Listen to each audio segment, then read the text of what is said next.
Një ditë krenarie për ju, për familjet tuaja dhe për Republikën e Kosovës. Sot po diplomojnë gjenerata më e re e 270 asistentëve për fëmijë dhe nxënës me nevoja të veçanta arsimore.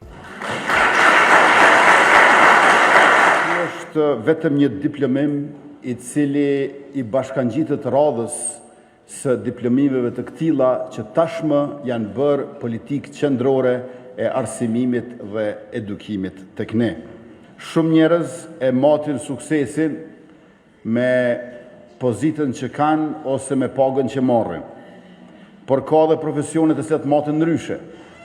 Matin me buzëqeshjen e një fëmie, me besimin që fiton një nxënës, me lehtësimin që ndjen një prind kur e di se fëmia i tij ose i saj nuk është vetëm.